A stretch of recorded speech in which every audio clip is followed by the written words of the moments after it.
Matahari mulai bergeser, petang pun muncul.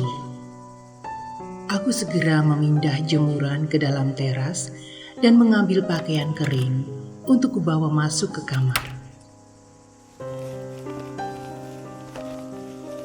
Hari ini Jumat, artinya besok aku akan pulang ke rumah Kelipang dan menghabiskan malam minggu bersama ibu di rumah sendiri.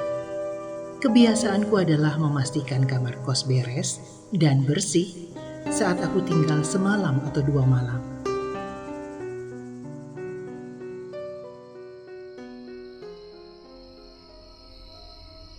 Usai sholat maghrib, baru aku ingat kalau jendela dapur belum aku tutup. Aku pun bergegas ke dapur untuk menutupnya.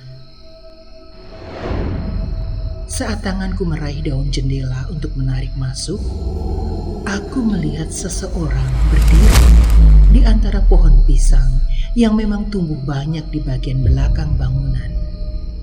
Tak ada lampu di sana. Hanya cahaya dari kamar-kamar kos saja yang memberikan sedikit penerangan untuk melihat halaman belakang. Sosok itu berdiri membelakangiku, seperti perempuan, tapi tak begitu jelas. Berdiri terpaku tanpa gerakan, tapi itu jelas sosok orang. Sesaat aku perhatikan sambil membaca. Siapa perempuan dalam kegelapan itu?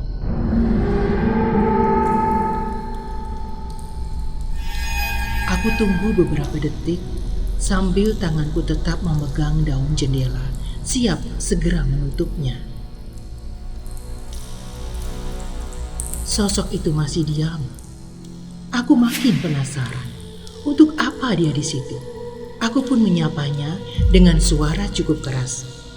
"Mbak, ngapain di situ?"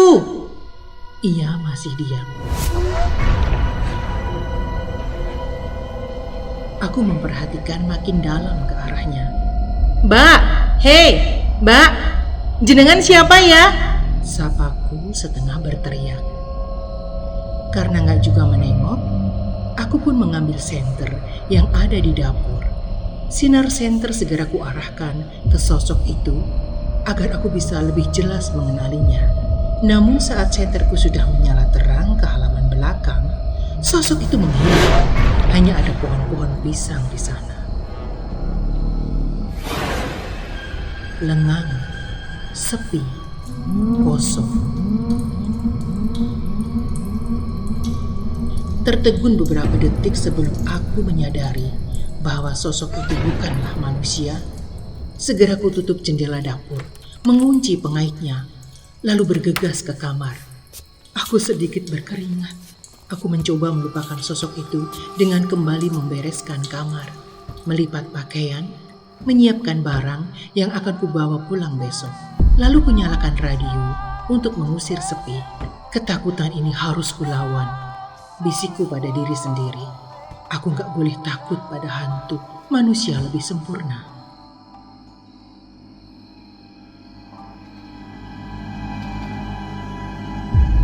Usai sholat Isya, aku pun mencoba tidur dan meyakinkan diri malam ini akan aman dan baik-baik saja. Masih ada Mbak Polwan yang belum pulang di kamar kos 1. Kalau ada apa-apa, aku masih bisa berlari ke sana. Aku pun tertidur sambil membiarkan suara radio tetap bergema pelan di kamar.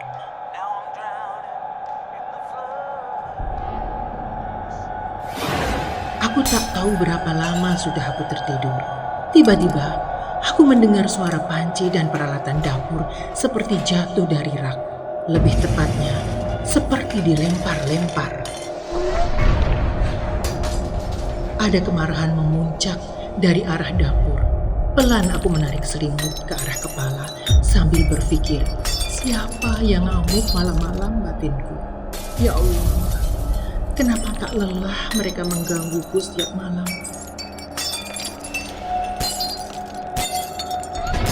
Entah karena lelah dengan gangguan atau merasa tak mau mengalah pada makhluk tak kasat mata, tanpa sadar aku berteriak sambil duduk di atas tempat tidur. "Bisa diam gak kalian? Hei, Bisa diam nggak? Suaraku membelah kamar dengan lantang. Aku tunggu reaksinya sesaat. Dan ajaib, suara gedombrangan yang tadi riuh di dapur pun lenyap, senyap lagi. Aku enggan menengok kondisi dapur. Panci dan penggorengan pasti jumpalitan di sana. Udah, itu urusan besok. Bodoh amat, aku udah ngantuk.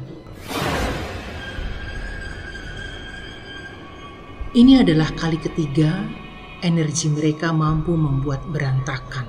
Setelah kasus kamar mandi dikuras airnya, minggu lalu meja riasku diacak-acak. Saat aku pulang dari studio sekitar jam 10 malam, aku mendapati bedak tumpah, lipstik patah, masker terbuka, handbody juga meleleh isinya. Semua tersaji indah di meja rias. Benar-benar memancing emosi. Butuh waktu 1 jam membereskan semuanya. Untung waktu itu Eti ada di kos. Jadi malamnya ada yang menemaniku tidur.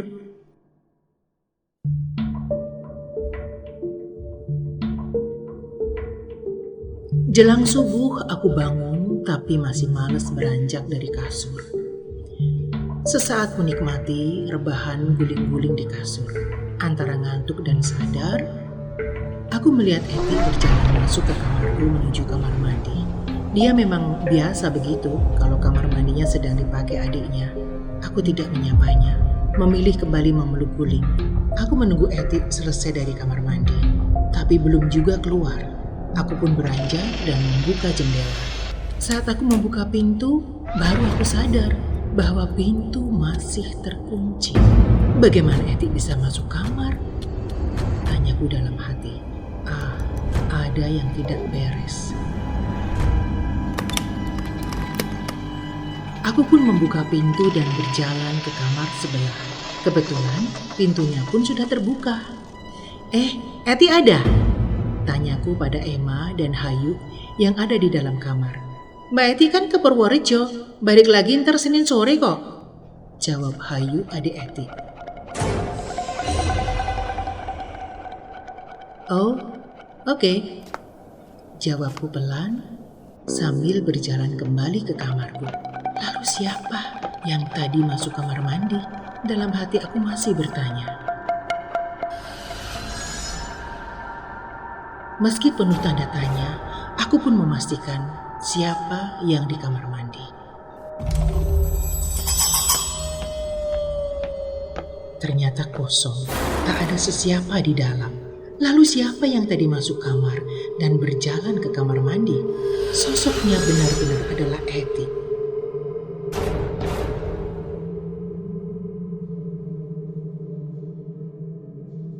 Setahun sudah aku tinggal di kamar kos angker ini. Hingga segala rupa gangguan menjadi kegiatan hari-hari yang tak lagi mengerikan. Tak banyak yang tahu betapa angker kamar kos ini karena aku gak pernah bercerita. Beberapa teman yang pernah mampir hanya berkomentar, "Kok kamu gak ngeri tinggal di kos ini? Cuma ada 3 kamar kan? Kalau malam sepi banget ya." "Angker gak sih yuk?" tanya Tuti, teman kuliahku saat mampir ke kos. Namun, ada juga yang justru kerasan di kamar kosku.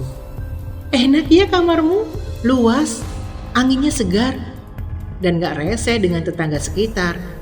Kerasan ya di sini." Ada juga yang bilang kamarku tempat paling cocok buat cari inspirasi, enak buat bikin tulisan, dan memang lama-kelamaan aku nyaman di sini. Waktuku lebih banyak habis di studio, jadi pulang hanya untuk tidur saja. Dan aku memang punya prinsip, hantunya yang capek, apa akunya yang capek.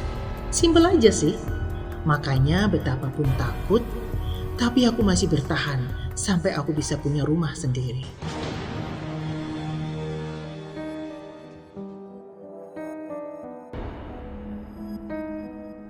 Minggu sore aku kembali ke kos setelah semalam 2 hari pulang ke rumah ibu di Kelipang. Lelah perjalanan, rasanya pingin segera ketemu Bantang. Niat hati mau tiduran sebentar sambil nunggu petang. Pas aku buka pintu dan naruh tas, mataku tertuju ke tempat tidur. Aku yakin banget, Sabtu pagi aku memasang spray di situ agar pulang dari Kelipang aku bisa nyaman dengan spray bersih. Tapi sekarang di atas spray itu ada bekas tapak kaki yang super besar sebanyak 3 tapak. Seperti melangkah dan menginjak kasurku, menyisakan bekas kaki kotornya di situ. Tapak itu ada di bagian ujung menuju ke bantal dan menapak di tembok lalu lenyap. Aku terpaku sesaat, geram dan jengkel. Niat hati segera berbaring akhirnya batal. Aku masih termangu di kamar. Tiba-tiba Eti masuk ke kamarku sambil membawa sesuatu dalam kresek. "Hei, barusan datang ya?" sapanya riang. "Aku bawakan kamu matoa kesukaanmu dari ibu." "Kok bengong? Kenapa?" lanjut Eti lagi. Matanya mengikuti pandanganku dan berhenti di atas kasur. "Oh, tahu nggak yuk? Itu tapak kaki gendruwo," katanya pelan mendekatiku sambil mengerahkan bungkusan kresek yang dibawanya. "Aku barusan memasang spray itu dan sekarang kotor kena kaki raksasa," sahutku pelan pula sambil menahan amarah. "Ya sudah, ayo diganti. Mana spray yang lain? Sini aku bantu." Eti bicara sambil melepas spray dari kasurnya. Aku pun mengambil spray lain dari lemari dan mengangsurkannya ke Eti. Kami memasang spray lagi. "Kalau besok berani nginjak kasurku lagi, awas," bisikku pada Eti. Eti tertawa kecil dan menjawab, "Dia yang capek atau kita yang capek? Iya kan?" Kami pun tertawa bersama. Kalimat itu sering kami ucapkan sebagai penyemangat diri bila jengkel dengan gangguan makhluk lain di kamar ini. Seperti kalimatnya para Musketeers dengan teriakan "All for one, one for all." Setelah membersihkan tapak kaki di tembok, kami pun berbaring bersama di kasur. Akhir semester ini aku selesai loh yuk. Mungkin aku langsung ke Jakarta lalu ke Bangkok. Negosiasiku sudah deal. Aku gak mau buang waktu, cerita Eti sambil menatap langit-langit. Great, the Jakarta Post. Impian semua alumni sastra Inggris. Wow, keren kamu, sahutku sambil tetap rebahan. "Kamu jadi nikah tahun ini kan?" tanya Eti lagi. "Mungkin," sahutku. "Nunggu rumah kebeli dulu lah." Saat kami tengah mengobrol sambil rebahan, tiba-tiba ada yang mengetuk pintu kamar. "Mbak, Mbak, bukain Mbak!" Suara wanita di luar seperti ketakutan. Kami pun segera beranjak membuka pintu. "Ada apa Mbak?" tanyaku langsung menyambut wanita yang mengetuk pintu.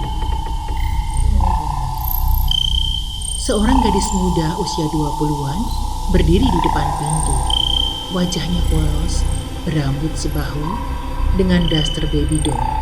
Kakinya polos tanpa sandal. Sepertinya dia tergesa-gesa. Wajahnya nampak panik.